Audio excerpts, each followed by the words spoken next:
बिस्मिल्लाहिर्रहमानिर्रहीम। अस्सलाम वालेकुम। Welcome to my channel. कैसे हैं आप सब? इंशाल्लाह ताला आप सब लोग अपने घरों में खैर खैरियत से होंगे। अच्छा जी, तो आज मैं बना रही हूँ सफ़ेद चने का सालन, जो कि बहुत मज़ेदार बनता है। ये देखें ज़रा, इसकी लुक चेक करें। माशाल्लाह सुबहान अल्लाह, बहुत अच्छा है। इस दुआ के साथ कि अल्लाह ताला हम सब के रिज़्क़ में बरकत अता फ़रमाए और हम सबको अपनी नेमतों का शुक्र अदा करने की तौफ़ीक अता फ़रमाए। अपनी रेसिपी की तरफ बढ़ते हैं और देखते हैं कि इसके लिए हमें क्या क्या चाहिए। अच्छा जी, सफ़ेद चने बनाने के लिए यहाँ मैंने लिए हैं आधा किलो चने, जिसे मैंने रात को 1 टीस्पून मीठा सोडा लगाकर भिगो दिया था और इसे सुबह मैंने बॉईल कर लिया, तो ये अब गल गए हैं। और इस तरह मैंने इसका पानी दूसरे बाउल में अलग करके रख लिया है। जितना यूज़ करना होगा फिर मैं सालन बनाते हुए करूँगी।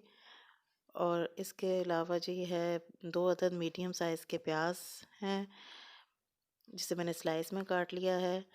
और 1 चम्मच चॉप्ड लहसुन है, 1 चम्मच चॉप्ड अदरक है और 8 हरी मिर्चें हैं मेरे पास।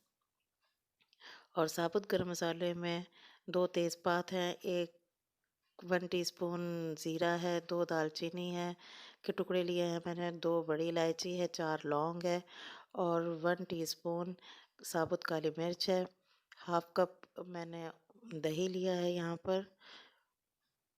और इसके अलावा नमक है, सुरख मिर्च पाउडर,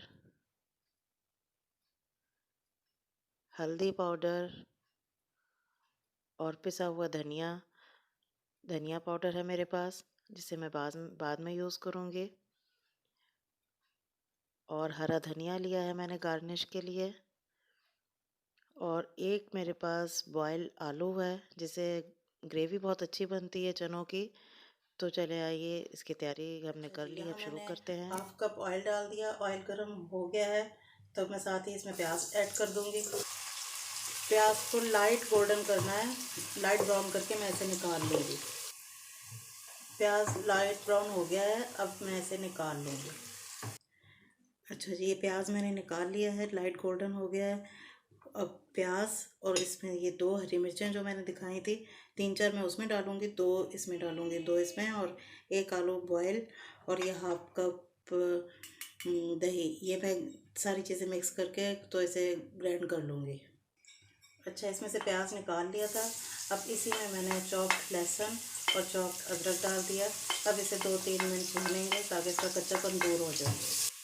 लहसुन अदरक अच्छी तरह से भून गया है। इसे अच्छी तरह भूनना बहुत ज़रूरी होता है, नहीं तो खाने में से फिर कच्चेपन की स्मेल आती है। इसे मैंने 3 मिनट अच्छी तरह भून लिया है। इसके बाद ये खड़ा साबुत गरम मसाला जो मैंने मेंशन किया था पहले, वो सारा इसमें डाल दिया। गरम मसाला डाल के सिर्फ 4-5 सेकंड ही मैंने इसे भूना है। तो साथ ही मैंने जो पेस्ट बनाया था प्याज का, बॉयल आलू का और दही का, तो वो मैंने इसमें डाल दिया।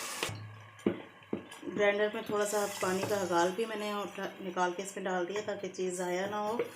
तो आलू इसलिए डाला है इसमें कि इसकी बहुत अच्छी ग्रेवी बन जाएगी इस तरह। इस पर मैं 1.5 टेबल स्पून नमक का डाल रही हूँ, आप अपने टेस्ट के अकॉर्डिंग ऐड कीजिएगा। 1.5 चम्मच ही रेड मिर्च का पाउडर डाल रही हूँ मैं।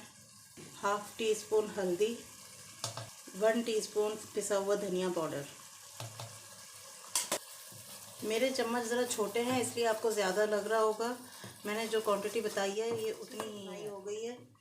ये देखें, बहुत अच्छा मसाला तैयार हुआ है, सारा ऑयल निकल आया है इसका। अब इसमें ये जो बॉयल किए हुए चने थे ये मैं उल्टा दूँगी सारा। थोड़ा सा पानी गया है, बाकी मैंने पानी इसका अलग करके रख लिया है। अब इसे ज़रा मिक्स करेंगे अच्छी तरह से। यहाँ ये मुझे थिक लग रहा है इसलिए मैं थोड़ा सा पानी ऐड करूँगी, वही जो मैंने रखा था। ये वाला पानी भी इसमें पड़ जाएगा क्योंकि ज़रा बाद में थिक हो जाता है। बॉइलिंग शुरू हो गई है, मैंने नमक इसमें टेस्ट कर लिया है। 1.5 खाने का चम्मच मैंने नमक डाला था, लेकिन मुझे कम लग रहा था इसलिए मैंने हाफ़ चम्मच और ऐड किया है। इसी हरी मिर्चें रह गई थी वो भी मैंने ऐड कर दी है। फ्लेम पर 4 से 5 मिनट मैं ढक कर रख दूँगी। अच्छा जी, 7 से 8 मिनट बाद मैंने ढक्कन इसका हटाया है,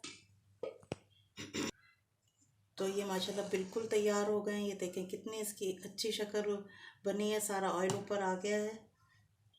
अब यहाँ हाफ़ टी स्पून गरम मसाला पाउडर मैंने डाल दिया। अब ऊपर से इसके हरा धनिया डाल दिया। हरा धनिया डाल इसमें बहुत अच्छा लगता है। ये बिल्कुल तैयार हो गया है। अब इसे डिश आउट चने करते हैं। तैयार हैं, बहुत मज़ेदार, बहुत अच्छी शक्ल बनी है इसकी। इसे आप वाइट चावलों के साथ खाएं, इसे चावलों के साथ भी खाया जाता है, इसे पूरी के साथ भी खाया जाता है, और इसे नान के साथ भी इंजॉय किया जाता है।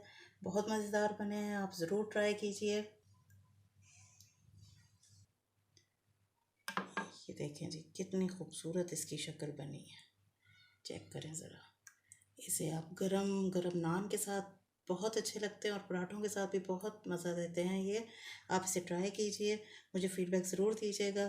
फिर मिलूँगी किसी और नई डिश के साथ, किसी और नई रेसिपी के साथ। तब तक के लिए अपना और अपनी फैमिली का ख्याल रखें। अल्लाह हाफ़िज़।